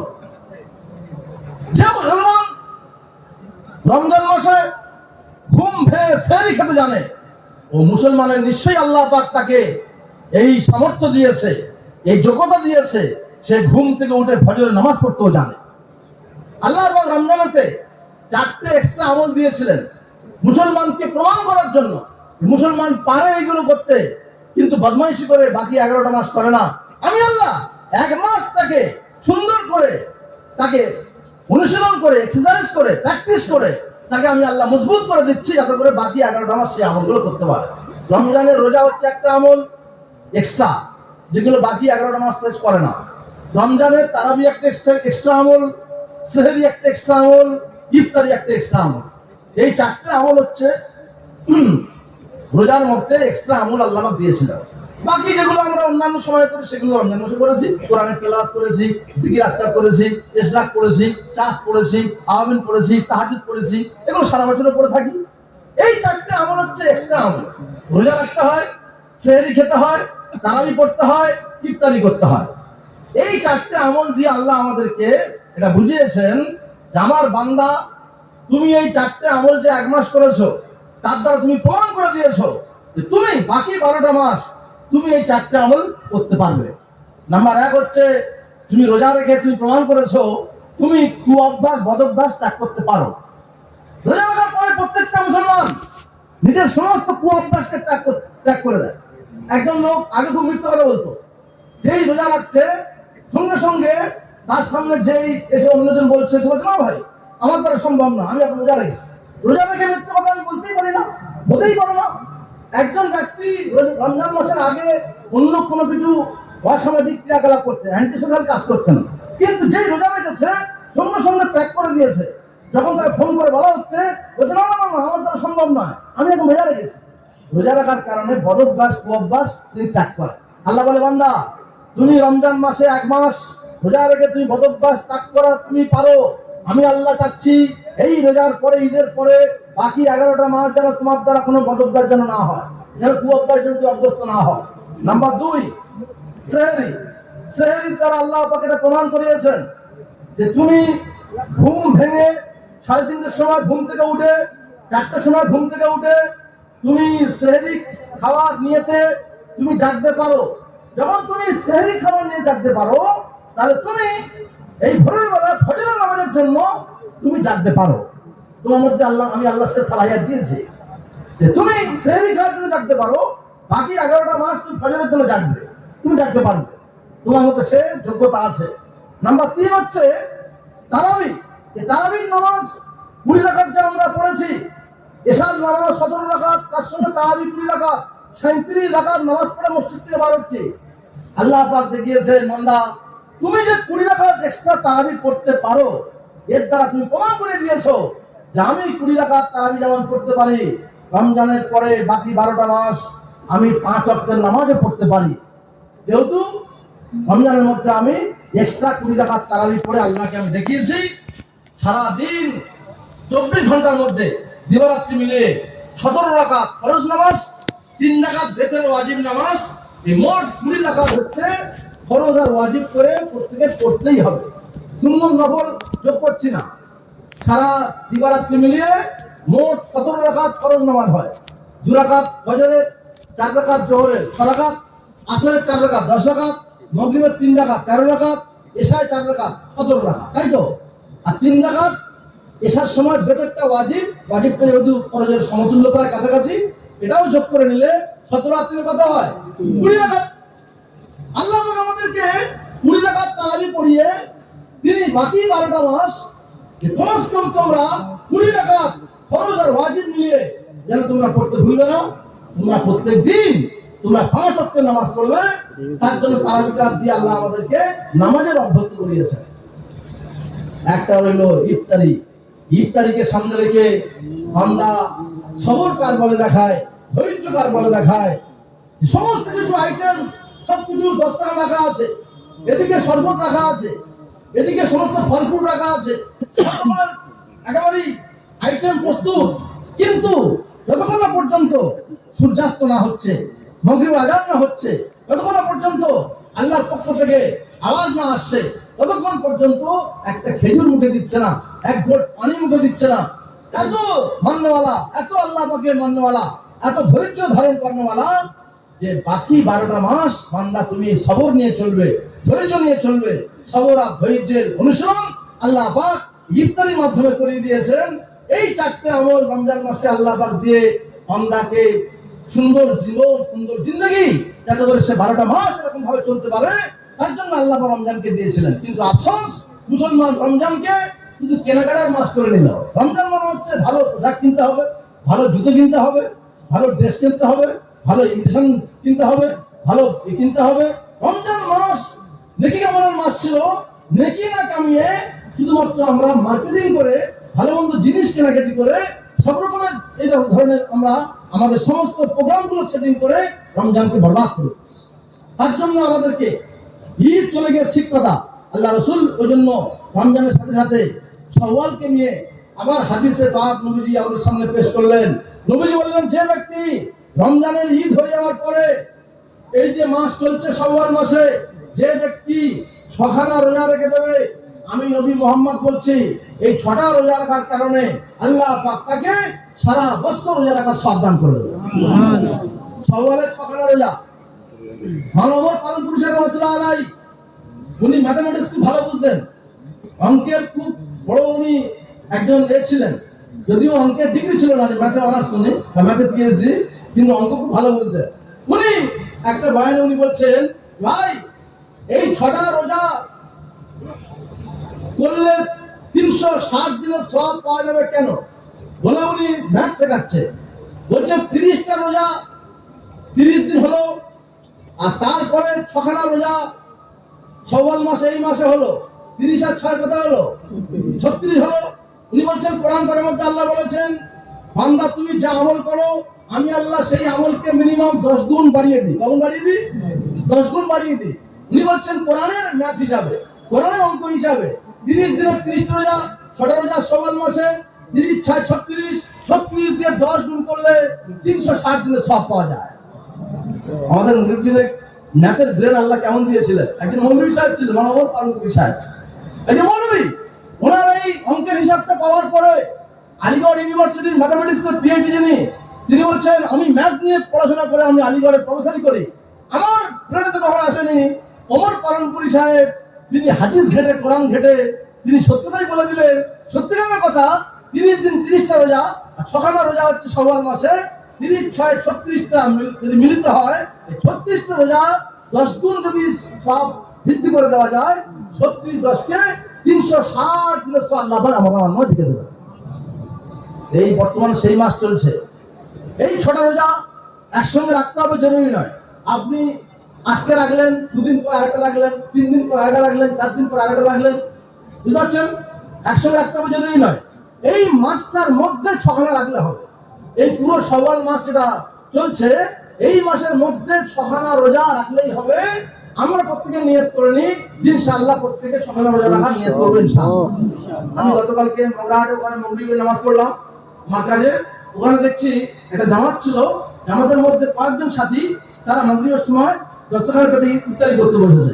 আমি জিজ্ঞেস করলাম যে আপনারা ইফতারি করছেন কেন? বলছে ও হুজুর এই হাদিসটা জানেন না? আর কি আপনি হাদিস বলে দেন তোমরা। বলছে আমরা তো জামাতের মধ্যে শুনেছি আল্লাহ রাসূল নাকি বলেছেন যে এই মাসে যে ব্যক্তি 6টা রোজা রাখবে পুরো বছর রোজা রাখার সওয়াব দেবে। আমরা এই সওয়াবের আশায় আমাদের এটা 2 নম্বর রোজা চলছে, আর 4টে রাখবো আমরা, এই 6খানা রোজা রাখবো আমরা ইনশাআল্লাহ। তাহলে দেখা যাচ্ছে জামাতের লোক যে পরিমাণ হাদিসকে জিন্দা করছে সারা পৃথিবীতে, এত হাদিস জিন্দা পৃথিবীর অন্য কোনো ডিপার্টমেন্টে কেউ করে না, কেউ করে না। যে কোনো হাদিস আপনি পরীক্ষা করে দেখাবেন, জামাতের লোক যতটা আল্লাহ রাসূলের সুন্নাত জিন্দা করে, জামাতের লোক যতটা আল্লাহ রাসূলের প্রতিটা হাদিসকে জিন্দা করার চেষ্টা করে, পৃথিবীতে কোনো ডিপার্টমেন্ট এতটা রাসূলের হাদিসকে জিন্দা করছে না। কতটা আমি দেখলাম উসমান মারতেন জামাতের কয়েকজন সাথী তার মাগরিবের সময় দস্তখানা পেতে তারা ইফতারি করছে। এই যে প্রত্যেকটা হাদিসকে জিন্দা করা, প্রতিটা সুন্নতকে জিন্দা করা, যাতে করে আমরা আল্লাহর সামনে গিয়ে বলতে পারি যে আল্লাহ আমরা শুধু তাবলীগ করে আসিনি, বরং তাবলীগটাকে আমরা এরকম ভাবে করে এসেছি যে আল্লাহ রাসূল যা বলেছেন আমরা তার উপর আমল করে এসেছি। এটার নাম তো দ্বীন, এটার নাম তো ইসলাম। ইসলাম তো অন্য কিছু নয়। ইসলাম হচ্ছে আল্লাহর হুকুমকে আল্লাহ রাসূলের তরিকা মোতাবেক আদায় করা, আল্লাহ পাকের প্রত্যেকটা আদেশকে নবীর সুন্নাত তরিকা মোতাবেক পুরো করে দেওয়া। এর নামটাই তো ইসলাম, এর নামটাই তো দ্বীন। এই যে প্রত্যেকে আমরা নিয়ত করি প্রত্যেকটা আল্লাহর হুকুমকে নবীর সুন্নাত তরিকা মোতাবেক আমরা পালন করব ইনশাআল্লাহ। নবীর সুন্নাতকে ওলামারা 3 ভাগে ভাগ করেছেন। একটা সুন্নতে ইবাদত, একটা সুন্নতে দাওয়াত, একটা সুন্নতে আদত। নবীর যে আদত মোবারক ছিল, অভ্যাস মোবারক ছিল, প্রত্যেকটা নবীর সেই আদতকে অভ্যাসকে তার মতো আমাদের করতে হবে। নবী যেভাবে ইবাদত করতেন সুন্নত তরিকা মোতাবেক সেভাবে ইবাদত করতে হবে। নবী যেভাবে দাওয়াত দিতেন সুন্নত তরিকা সেভাবে আমাদেরকে দাওয়াত দিতে হবে। এই 3টে জিনিসকে মাথায় রাখতে হবে। আর খেয়াল রাখতে হবে যে আমাদের জিন্দগিতে যেন সুন্নত ছাড়া যেন অন্য কোনো কিছু যেন দিয়ে যেন আমরা জিন্দগিকে বরবাদ না করি। কেননা সুন্নতই হচ্ছে একমাত্র আল্লাহর কাছে আমলকে কবুল করার একমাত্র তার রাস্তা। যে ব্যক্তি সুন্নত ইখতিয়ার করলো না সে ইসলামের মধ্যে রইলই না। আল্লাহ রাসূল পরিষ্কার বলেছেন মান রাগিবা আন সুন্নতি ফালাইসা মিন্নি, যে ব্যক্তি সুন্নত থেকে মুখ ফেরালো সে আমার উম্মতের মধ্যেই নয়, সে মুসলমানের মধ্যেই নয়। যার জিন্দগিতে নেই সুন্নত সে কখনো হতে পারবে না নবীর উম্মত। যার জিন্দগিতে আছে নবীর সুন্নত সেই হলো আসল নবীর উম্মত। সুতরাং প্রত্যেকে আমরা নিয়ত করি প্রতিটা সুন্নতকে আমরা চিন্তা করবো ইনশাআল্লাহ। হযরত মাওলানা ইজাজ রাহমাতুল্লাহ আলাইহি পরিষ্কার বলতেন হামারা ইস কাম কা মকসদ সুন্নত সুন্নত, সুন্নতকে জিন্দা করনা। পরিষ্কার বলতেন। ওনাকে জিজ্ঞেস করা হয়েছিল হযরত আপনি এই মেহনত দ্বারা কি চান, এই মেহনতের মাকসাদ কি? উনি পরিষ্কার বলেছিলেন আমি যে তোমাদের কাছে বলছি দাওয়াত দাওয়াত দাওয়াত তবলিগ তবলিগ তবলিগ, হামারা ইস কাম কা মকসদ यही है সুন্নত। আমাদের কাজ উদ্দেশ্য সুন্নতকে জিন্দা করা। সুন্নত জিন্দা করলে ওয়াজিব জিন্দা হবে, সুন্নত জিন্দা করলে ফরজ জিন্দা হবে, সুন্নত জিন্দা করলে সমস্ত আমল জিন্দা হবে। আমি গত কয়েক বছর আগে একটা মাদ্রাসায় গিয়ে যখন বলছি তার আমাদের সামনে একজন হুজুর বলে ও হুজুর সুন্নত জিন্দা করলে ওয়াজিব ফরজ জিন্দা হবে কিভাবে? আর কিভাবে শুনুন তাহলে। সুন্নত জিন্দা করলে ওয়াজিব জিন্দা হবে। আপনারা বলুন সালাম দেওয়াটা সুন্নত না ওয়াজিব? সালাম দেওয়াটা কি সুন্নত? আসসালামু আলাইকুম আপনি যে বললেন আপনি সুন্নত জিন্দা করলেন তো? যেই আপনি আসসালামু আলাইকুম সুন্নত জিন্দা করলেন সঙ্গে সঙ্গে সুন্নওয়ালা কি বলবে? ওয়া আলাইকুম আসসালাম। এটা বলাটা ওয়াজিব না সুন্নত? ওয়াজিব। ওয়াজিব। আপনি যে সুন্নত জিন্দা করলেন আপনার সুন্নত জিন্দা করার কারণে খোদা পাক ওয়াজিব জিন্দা করে দিলেন। এরকম ফরজ জিন্দা হবে। সুন্নত কিংবা ফরজ জিন্দা হচ্ছে। আপনারা বলুন সেহরি কা সুন্নত না ফরজ? সুন্নত। সেহরি কা সুন্নত।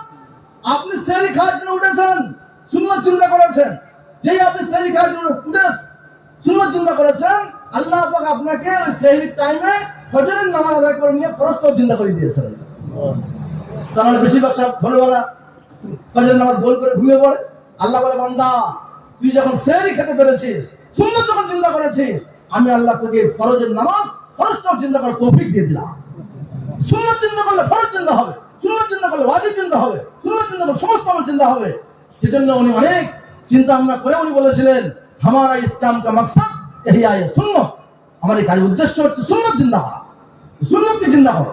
আমরা আমার প্রত্যেকে নিয়ত করে নিই সুন্নতকে চিন্তা করবো ইনশাআল্লাহ। প্রত্যেকটা আমলের সুন্নত তরিকা আছে, চেহারা সুন্নত তরিকা আছে। কতদিন আর আমরা লেডিস হয়ে থাকবো? যারা আমরা এখনো পর্যন্ত বউ আর আমি সমান হয়ে গিয়েছি, যে আমার স্ত্রী আর আমি দুজনে বরাবর, কোনো পার্থক্য নেই। আয়নায় দেখলে ও যেন আমি ছিলাম। আর কিছু পার্থক্য দরকার আছে তো নাকি? জেন্টস লেডিস পার্থক্য থাকবে না। সরকার পার্থক্য করে দিচ্ছে, লেডিস কম্পার্টমেন্ট, এটা জেন্টস কম্পার্টমেন্ট। একই ট্রেনের মধ্যে ভাগ্য দিয়েছে, এটা পুরুষ থাকবে, লেডিস থাকবে। যদি তারা ভাগ করতে পারে, আমরা ভাগ করবো নি? আমাদের চেহারা পার্থক্য হবে। সুতরাং আল্লাহ পাক তিনি আমাদের যে চেহারা দিয়েছেন, এই চেহারাতে নবীর সুন্নতওয়ালা চেহারা হবে, সুন্নতওয়ালা লেবাস হবে, সুন্নতওয়ালা পোশাক হবে, সুন্নতওয়ালা একটা সোসাইটি হবে, সুন্নতওয়ালা একটা পরিবেশ তৈরি হবে। তবেই তো আমরা বলতে পারবো যে না আমরা মুসলমান। আমরা যে হাওয়ায় খুশি করে বলছি যে আমরা মুসলমান, মুসলমানের মধ্যে আমাদের কি আছে, কি আইডেন্টিটি আছে? মুসলমান হওয়ার জন্য আমার কাছে কি পরিচয়পত্র আছে? সবচেয়ে বড় তো এসআইআর, তো এটা নিয়ে হওয়া উচিত ছিল। সামান্য দুনিয়ার এসআইআর, যাদের নাম আন্ডার অ্যাডজুডিকেশনে এসছে, তারা কি পেরেশানির মধ্যে আছে? হুজুর কি হবে? আরে কি হবে? সবে তো দুনিয়ার এসআইআর শুরু হয়েছে, আখিরাতের এসআইআর হবে। সেখানেও তোমার নামটা ইমানের খাতা আছে কিনা ভালো করে চেক করতে হবে। তোমার নামটা ইয়াকিনের খাতা আছে কিনা, নামাজিদের খাতা আছে কিনা, মুসলমানের খাতা আছে কিনা, সেটাও তোমার চেক আপ হবে। দুনিয়াতে চেক করে নিচ্ছে আল্লাহ পাক। ভারতের নাগরিক হো, ভোট নাও দিতে পারো, ভোটাধিকার ছিনিয়ে নেওয়া হচ্ছে কেন? কর্তা আমরা তার জন্য চিন্তিত। তার থেকে বেশি চিন্তিত হওয়া উচিত ছিল যে আমি লোকটি মুসলমান হওয়া সত্ত্বেও আমার ঠিকানা কি হবে, আমার কোথায় আল্লাহ পাক তার কোথায় ঠিকানা করে দেবেন, আমার নামটা ইমানের খাতা আছে নাকি অন্য বেঈমানদের খাতা আছে, আমার নামটা মুসলমানদের খাতা আছে না কাফেরদের খাতা আছে, এটা নিয়ে ভাবা আরো উচিত ছিল বেশি। সেদিকে চিন্তা ভাবনা করে সমস্ত পেপার রেডি করছে। আসল পেপার রেডি করো, ইমানের পেপার, ইয়াকিনের পেপার, নামাজের পেপার, তাকওয়ার পেপার, তাওয়াক্কুলের পেপার, ইলমের পেপার, এগুলো রেডি করো। তার জন্য ভাই এই আল্লাহ মৌকা দিয়েছে, প্রত্যেকে আমরা নিয়ত করি আমাদের জিন্দগি প্রত্যেকটা আমলকে সুন্নত তরিকা মোতাবেক করবো আমরা ইনশাআল্লাহ। আল্লাহ রসুলের মহব্বত করা, আল্লাহ রসুলকে ভালোবাসা, আল্লাহ রসুলের সুন্নত নিয়ে চলা, এর জন্যই আল্লাহ পাক কোরআন পাকের মধ্যে তিনি ডাইরেক্ট তিনি হুকুম দিয়েছেন, হে আমার বান্দারা, তোমরা আমাকে ভালোবাসতে চাইলে তোমরা প্রথমে আমার নবীকে ভালোবাসতে শেখো। ওই জন্য প্রত্যেকে আমরা নিয়ত করি আমরা নবী মুহাম্মদ সাল্লাল্লাহু আলাইহি ওয়াসাল্লামের সঙ্গে ভালোবাসা রাখবো ইনশাআল্লাহ। তার ভালোবাসা এই নয় যে তার নাম শুনলে দুটো বুড়া আঙুলে ফুঁক যাচ্ছ কি এরকম বলছে। এদিক চেহারাতে নবীর কোনো নেই। গত কয়েক মাস আগে আমরা একটা জায়গায় গিয়ে সেখানে গিয়ে দেখছি কটা মুসলমান নওজওয়ান ছেলে মসজিদের দেওয়ালেতে আই লাভ মোহাম্মদের একটি পেস্টুন টাঙাচ্ছে। নিচে নেমে এসছে আমাদের এলাকায়, আমাদের কলেজ হালকায়, সবচেয়ে আমাদের ভালো জিনিস, খুব তো ভালো জিনিস। তার থেকে ভালো জিনিস তুই প্রথমে নবী সুন্নত আগে জিন্দগিতে নিয়ে আস, তারপরে বলবি আমি নবীকে ভালোবাসি। বলে কেন আমি নবীকে ভালোবাসি না? তুই কতটা ভালোবাসিস তোর চেহারা প্রথম বলে দিচ্ছে। ইহুদি কাটিং চেহারা নিয়ে, খ্রিস্টান কাটিং চেহারা নিয়ে, এই চেহারা নিয়ে ফেসবুক টাওয়ারটা বলছে I love Mohammad, I love Mohammad, I love Mohammad. তোমার ফেসবুকের লেখা বলছে আই লাভ মোহাম্মদ, আর তোমার চেহারা বলছে নাউজুবিল্লাহ I hate Mohammad, I hate Mohammad, I hate Mohammad. তোমার আমল বলছে তুমি নবীকে ঘৃণা করো, নবীকে ঘৃণা করো বলেই নবীর চেহারা তোমার পছন্দ না। সত্যি তুমি নবীকে ভালোবাসতে, নবীর চেহারা তোমার চেহারা, নবীর ইউনিফর্ম তোমার ইউনিফর্ম, নবীর পোশাক তোমার পোশাক, সবটাই তুমি নবীর মতো করতে। নবীর চেহারা তোমার ভালোবাসার পাত্র হয়নি, তার জন্য নবীর চেহারা তোমার চেহারা নয়, খ্রিস্টানদের চেহারা তোমার চেহারা। খবরদার এইরকম ভাবে ধোঁকাবাজি, ফেরতবাজি, এরকম মাক্কারি আল্লাহ রসুলের সঙ্গে করবে না। আগে প্রথমে নবীর ভালোবাসার পাত্র হও, আগে প্রথমে নিজের চেহারাকে প্রথমে নবীর কাটিং করো, করে বলো আই লাভ মোহাম্মদ, মেনে নেওয়া যাবে। নেমে আসলো, ব্যানারকে ঘুরোতে বললাম, ব্যানারকে ঘুরিয়ে রাখো। আগে যারা তোমরা লাগাচ্ছিলে প্রথমে নবীর সিরাতকে প্রথম জিন্দেগিতে আনো, এনে তারপরে বলো যে আমরা নবীকে ভালোবাসি। আজকে একটা হাওয়া চলেছে, জওয়ান ছেলেরা আই লাভ মোহাম্মদের সব বিভিন্ন মোবাইলে পাঠাচ্ছে, ছাড়ছে, দেখা যাচ্ছে ওই সমস্ত নওজওয়ানদের জিন্দেগিতে নবীর সুন্নত বলে কিছুই নেই, মাঝখান থেকে I love Mohammad, I love Mohammad. সুতরাং প্রত্যেকে আমরা নিয়ত করি, জবানে আমরা কেউ বলবো আই লাভ মোহাম্মদ, আমরা দিল থেকে প্রত্যেকে আমরা পরিচয় দেবো আমরা নবীকে ভালোবাসি, ইনশাআল্লাহ। করবেন সবাই?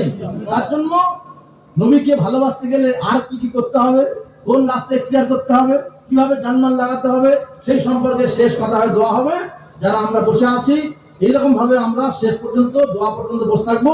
আল্লাহ আমাদের প্রত্যেকে আমল করার তৌফিক দান করুন। ভাই মেহেরবানি করে কেউ উঠবেন না, সব বসুন।